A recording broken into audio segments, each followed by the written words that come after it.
Ok, gente, nós vamos começar agora uma aula sobre o comportamento de um condutor eletrizado. Quais são então os assuntos dessa aula? Nós vamos falar da distribuição de cargas na superfície de um condutor. Vamos falar também do poder das pontas, que é uma coisa interessante aí em eletricidade. E vamos falar do campo elétrico dentro de um condutor eletrizado, inclusive citando a gaiola de Faraday, a blindagem eletrostática. Essas aí, então, são palavras-chave, né? São assuntos da nossa aula de hoje. Bom, para a gente começar a entender, então, o comportamento de um condutor eletrizado, vamos pensar nas cargas elétricas distribuídas nesse condutor. Observe que a gente está falando de condutor. Por exemplo, um material metálico. Vamos pensar então numa esfera metálica. Imagina uma esfera metálica. Imagina que você coloca carga elétrica nessa esfera.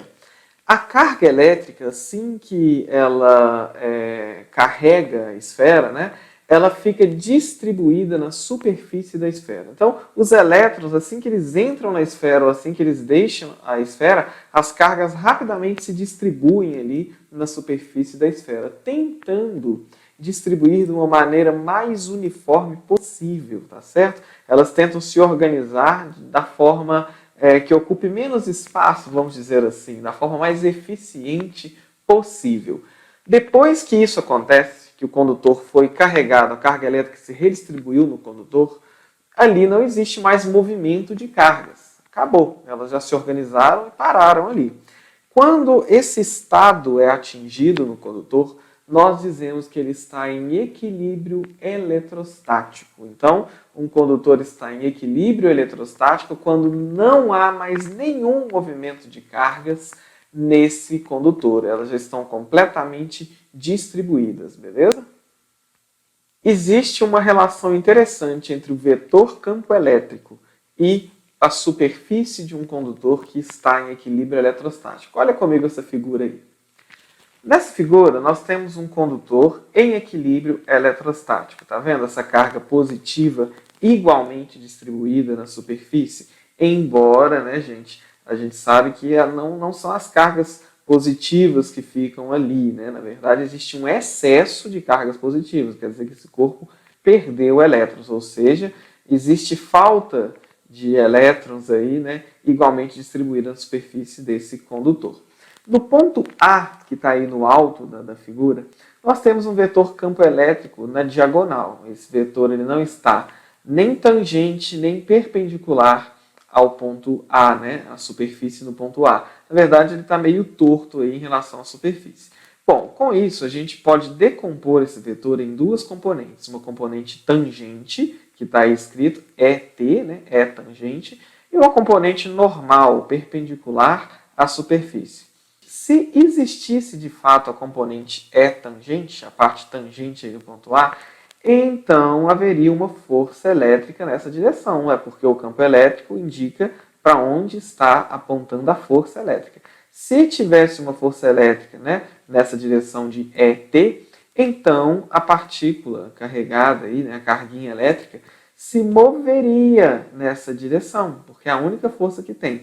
Mas como ela não pode se mover, já que ele está em equilíbrio eletrostático, então eu sou obrigado a concluir que essa componente ET não existe.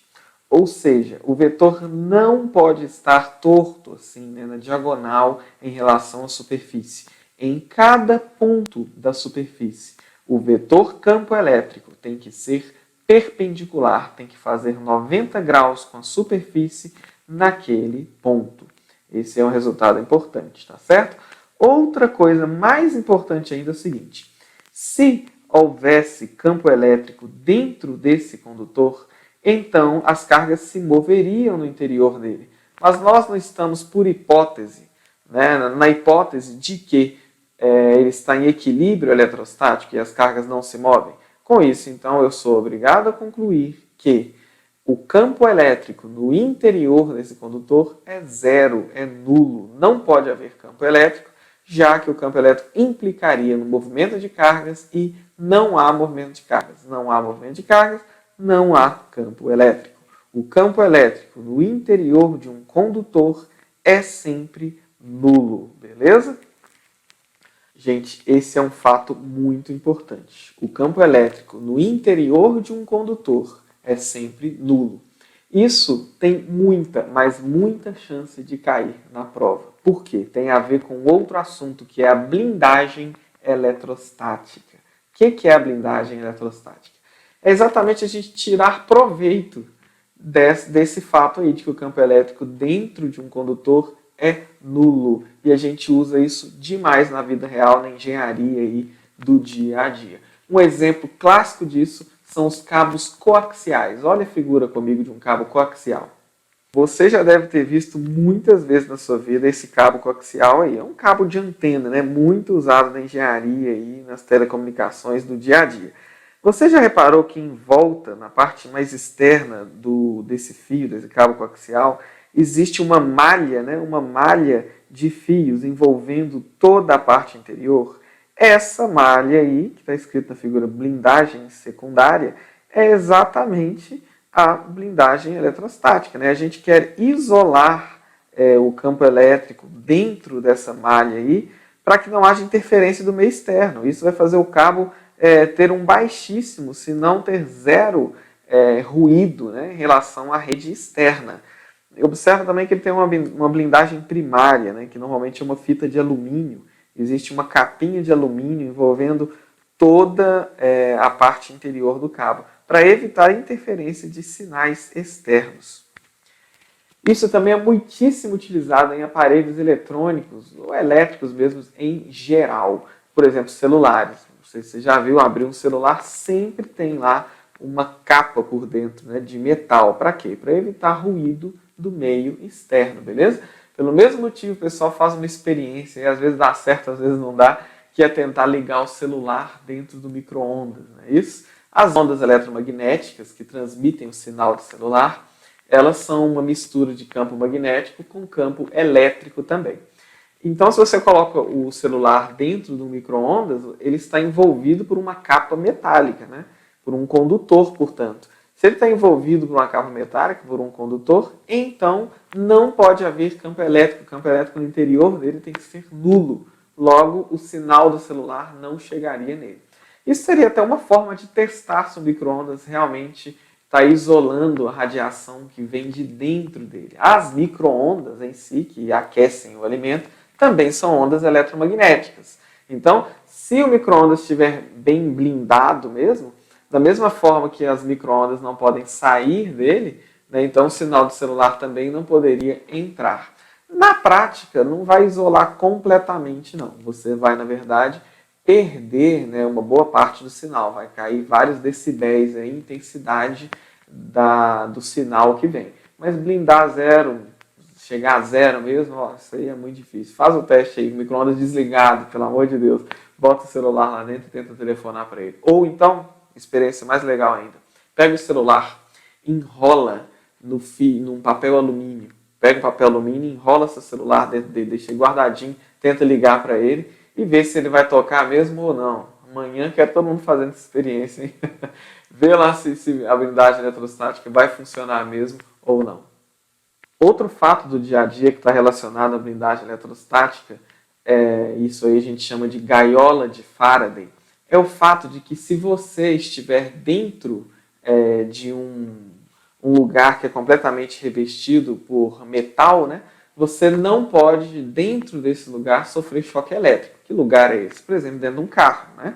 Se você está andando com o carro e cai, Deus livre e guarde, uma fiação elétrica, uma rede elétrica, né, sobre o carro, então você não pode levar choque lá dentro do carro. Por quê? O condutor metálico, né, que está ali em volta, que seria a própria carenagem do carro, né, envolveria você completamente. O campo elétrico dentro do carro deveria ser nulo, ok? Na prática isso realmente acontece, mas isso, gente, depende das tensões que estão envolvidas, né? Depende das partes abertas que teria no carro, porque ele não é completamente vedado. Então não dá para você sair por aí testando, não. Mas existem casos reais disso. Jogar no YouTube aí você vai ver de pessoas que já passaram por essa situação e não sofreram nenhum dano exatamente porque o carro protege. Não é por causa dos pneus que estão isolando, não. Muita gente acha que é por isso. Mas é por causa da blindagem eletrostática. Dentro do carro, né, envolvido pela carenagem dele, que é toda metálica, você não pode sofrer efeitos do campo elétrico externo. A mesma coisa acontece com aviões. Se você jogar no YouTube, aí você vai ver cenas impressionantes de aviões sendo atingidos por raios, né? E continuando a voar normalmente. É claro que deve acontecer alguma interferência pequena aí nos instrumentos, né, eletrônicos, mas as pessoas que estão no interior dele e também os equipamentos que estão no interior dele normalmente não sofrem danos, porque ele tem uma carcaça, né, toda metálica. Então, como que do lado de dentro vai sofrer influência do campo externo? Não sofre. Gaiola de Faraday. Dá uma olhadinha também nos vídeos que eu vou passar aí agora sobre a gaiola de Faraday. Esse vídeo aí mesmo é uma coisa impressionante, né? O cara dentro da gaiola e essa coisa que está do lado de fora aí chama bobina de Tesla, mandando uma centelha gigante, né? Um arco elétrico aí aberto entre a bobina de Tesla e a gaiola, e o cara não sofre nenhum dano, né? Isso porque ele está blindado lá dentro da gaiola de Faraday. Inclusive, isso aí a gente chama de gaiola de Faraday, porque Faraday fez isso. Ele entrou dentro de uma gaiola, mandou eletrizar toda a gaiola, né? Ligou ali tensão na gaiola e não sofreu nenhum dano da tensão elétrica, porque ele estava dentro do condutor metálico, né? Então, ele estava blindado. Por isso que a gente chama de gaiola de Faraday. É isso aí. Bom, outro assunto que a gente tem que relembrar aqui agora é exatamente a rigidez dielétrica. Nós vimos que, mesmo alguns materiais sendo isolantes, né, em algumas situações eles passam a conduzir eletricidade. Agora que a gente entendeu o conceito de campo elétrico, fica mais fácil entender por que isso acontece. Bom, imagine que você tem um material isolante, por exemplo, esse pincel aqui de plástico, não é isso? Se o campo elétrico ao redor desse material começar a aumentar demais, vão descer que o campo elétrico vai ficando cada vez mais forte, forte, forte. Então a força elétrica, né, sobre as partículas desse corpo, elas vão ficar também elevadas, né, já que o campo elétrico é exatamente evidenciado pela força elétrica. Então a força vai aumentando, aumentando, ao ponto que o campo elétrico provoca o deslocamento das partículas, mesmo esse material tendo um arranjo intrincado, não tendo elétrons livres, né? Eles vão sofrer uma força tão grande que eles vão acabar saindo do lugar. Aí você vai ter condução de eletricidade, ou seja, a rigidez dielétrica do material isolante foi rompida porque o campo elétrico em volta, ao redor dele, se tornou elevado demais. Isso significa, então, que a gente pode especificar a rigidez dielétrica em termos do campo elétrico. Vamos ver como. Bom, você tem então uma tabela de vários materiais e a rigidez dielétrica desses materiais especificada em kilovolts por milímetro. Essa unidade aí indica a diferença de potencial, né, em milhares de volts, por isso kilovolts, que é necessária para romper a rigidez dielétrica entre dois pontos distantes 1 milímetro um do outro. Então, quilovolt por milímetro. Por exemplo, o ar, 1 quilovolt por milímetro. Significa que, para uma distância de 1 milímetro, 1 quilovolt de potencial já é suficiente para romper a rigidez dielétrica do ar. 1 milímetro, 1 quilovolt. Na mica, por exemplo, né, que está lá no finalzinho da tabela, na última linha, você precisa de 60 kV por milímetro para romper a rigidez dielétrica, tá vendo? Isso significa, então, que a mica é um ótimo isolante, porque para você romper a rigidez dielétrica dela, numa distância de 1 milímetro, você precisa aplicar 60 mil volts, né? 60 kV. Já o ar, você só precisa de 1000 volts. 1 kV já rompe a rigidez dielétrica do ar. Então, quanto mais embaixo nessa tabela, melhor é o isolante, tá certo? Mica é um tipo de rocha, né? Um tipo de mineral muito utilizado aí no dia a dia de quem lida com engenharia elétrica, com eletricidade, para isolar, tá certo? É um ótimo isolante. Às vezes, nos postes da CEMIG aí na rua, a gente até vê alguns isolantes de porcelana, não sei se você já reparou, né? Porcelana também é muito utilizado como isolante. Essa unidade, gente, quilovolt por milímetro, Em termos de campo elétrico, é a mesma coisa que 1 kV, que 1 Newton, desculpa, por microcoulomb. Ou seja, cada microcoulomb de carga sofreria a força de 1 Newton, ok? É a mesma coisa que 1 kV por milímetro. Vamos falar agora da densidade superficial e do poder das pontas. Quando a carga elétrica se distribui na superfície de um corpo qualquer, a gente pode definir uma grandeza chamada densidade de carga superficial. Olha comigo. A densidade de carga superficial é representada por essa letra grega aí, que a gente lê sigma, e ela é a razão entre a carga total distribuída e a área da superfície. Então você pega toda a carga que está naquele condutor, divide pela área, você vai encontrar então a densidade elétrica superficial ou densidade de carga superficial, ok?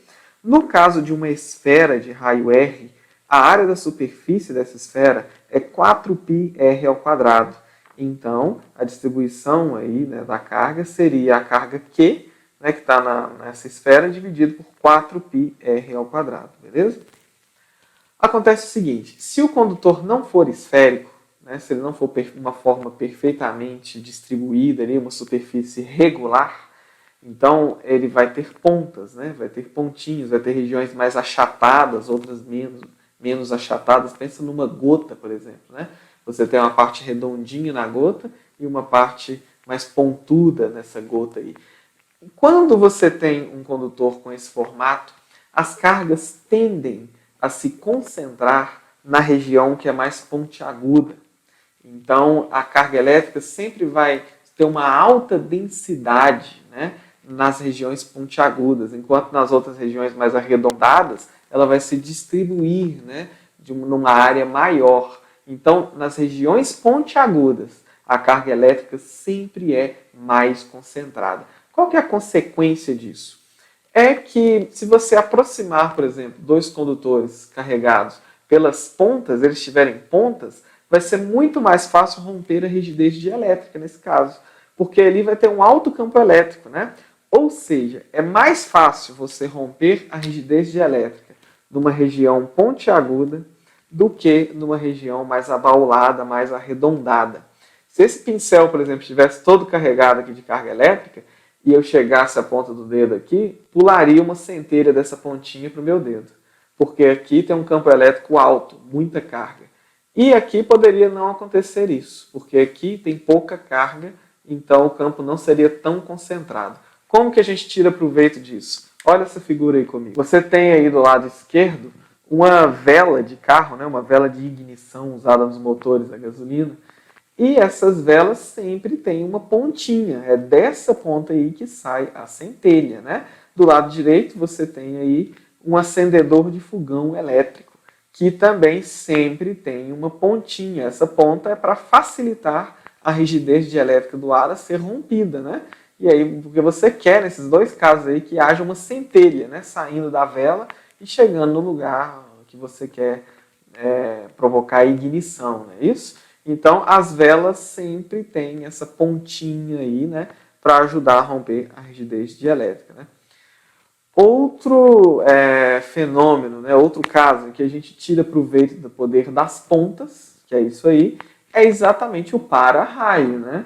Todo para-raio tem que ser pontudo. Por quê? Para que o raio tenha preferência em cair naquela ponta do para-raio a cair em outro lugar. Né? O para-raio serve exatamente para que o raio, a descarga atmosférica, se concentre na ponta dele e não em outro lugar. Isso é um assunto bem interessante a propósito aí.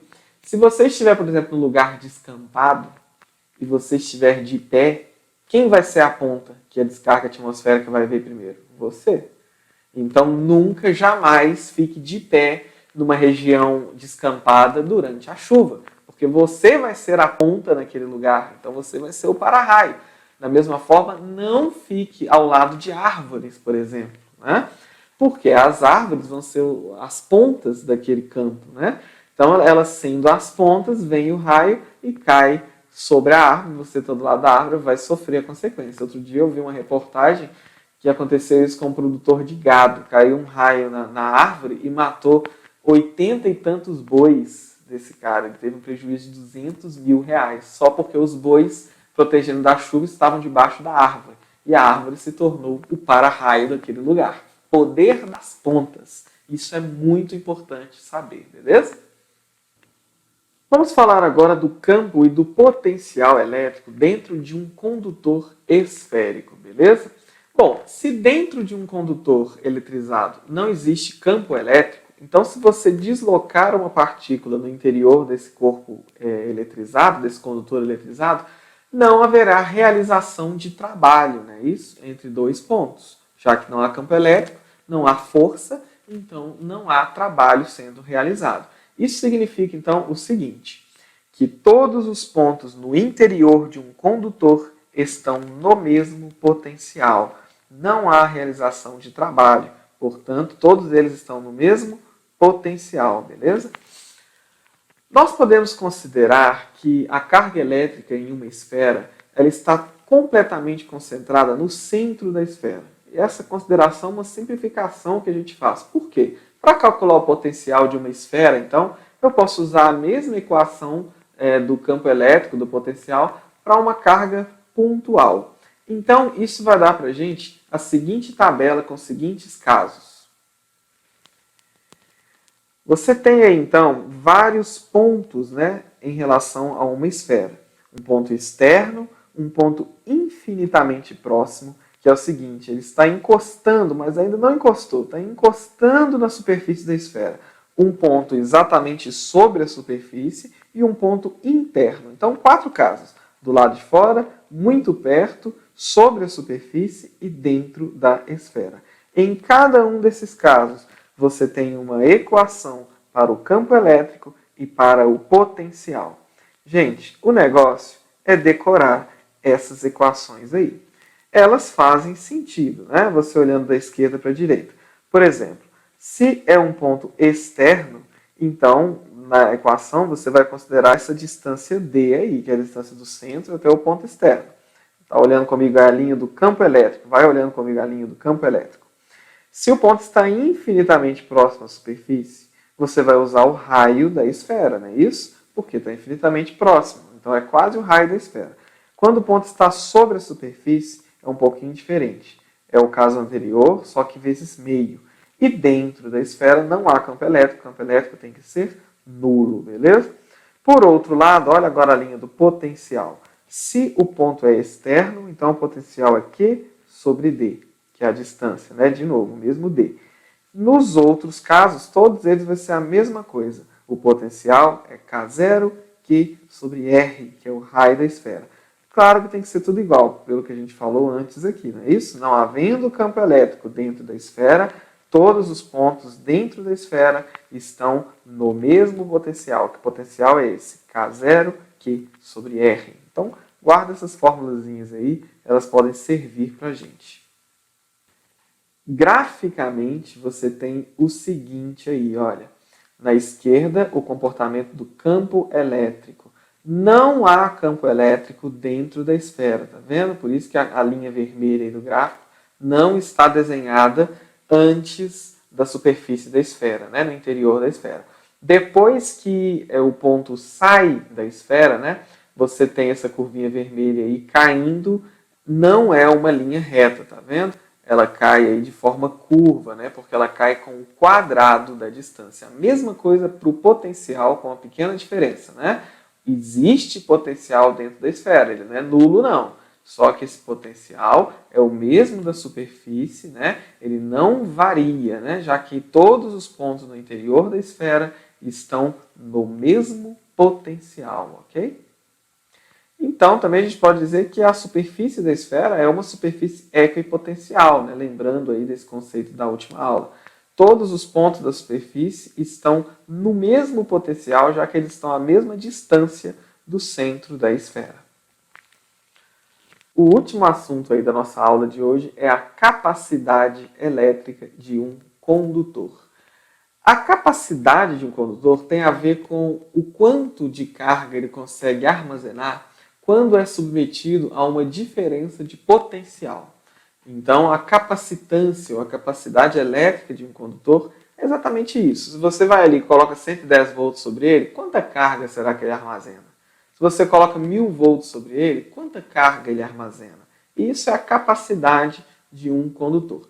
Matematicamente, a capacidade vai ser definida como a carga que ele consegue armazenar dividido pela diferença potencial, pela tensão que você aplicou. Então, capacidade elétrica ou capacitância elétrica é a quantidade de carga dividido pela diferença potencial, pela tensão que foi dada. No SI, Sistema Internacional de Unidades, né, a unidade de medida de capacitância, então, vai ser Coulomb por volt. 1 Coulomb por volt a gente chama de Farad, mais uma nova unidade aí elétrica, né? 1 Farad é a unidade de capacitância e significa a quantidade de carga em Coulomb que um corpo consegue armazenar quando é submetido a uma certa tensão em volts. 1 Coulomb por volt é 1 Farad, beleza? Acontece na prática do dia a dia que 1 Farad de capacitância é muita coisa. 1 Farad é coisa demais. Então a gente novamente não vai usar 1 Farad no dia a dia.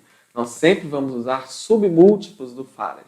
Então nós vamos ter aí da mesma maneira que a gente viu lá com a carga elétrica, os seguintes submúltiplos. O microfarad, que é 10 a menos 6 farad. O nanofarad, que é 10 a menos 9 farad. E o picofarad, que é 10 a menos 12 farad. Essas unidades são muito comuns no dia a dia. Se você procurar aí na internet, eu não sei se você já viu mexendo com eletrônica e um capacitor, normalmente ele é especificado nessas unidades aí, microfarads, nanofarads, picofarads. Capacitor, por exemplo, que existe lá no portão eletrônico, né? Aquele motor do portão, quando você dá o arranque, precisa de um capacitor ali que para dar o primeiro pulso de eletricidade para o motor. Você vai lá olhar, nele vai estar escrito nele lá quantos microfarads ele armazena. Normalmente tem que ser uma coisa alta, né? Para ele conseguir tirar o portão da inércia, né?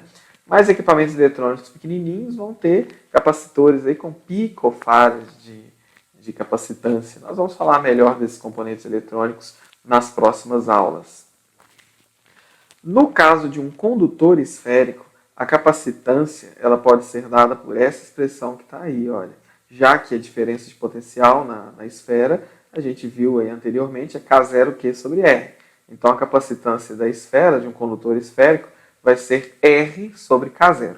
Observa que o R está em cima, no numerador dessa fração. Então, quanto maior o raio da esfera, maior a capacitância que ela tem, né? E observa que K0 é uma constante. Então, na verdade, a capacitância de um condutor esférico só depende do raio.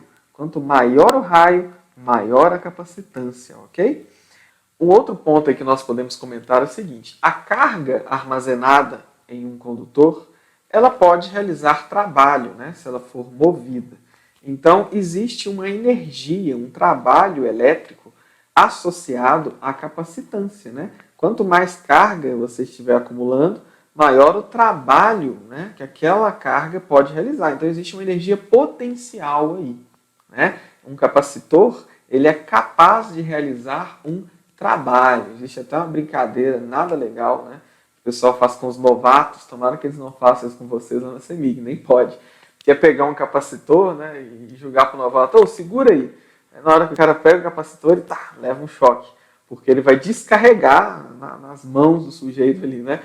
Então a carga que está descarregando nele, ela vai realizar um trabalho, né? Ele vai sentir o efeito da energia sobre ele ali, não é isso?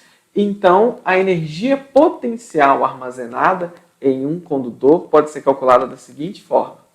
Essa energia é a capacitância vezes a tensão a que ele está submetido ao quadrado sobre 2. Então, a energia potencial elétrica armazenada em um condutor é essa expressão aí, CV ao quadrado sobre 2. Pessoal, nós vamos ficar por aqui com a aula de hoje. Esses aí foram os assuntos separados para essa aula. Eu espero vocês na nossa próxima aula. Um abraço e até lá.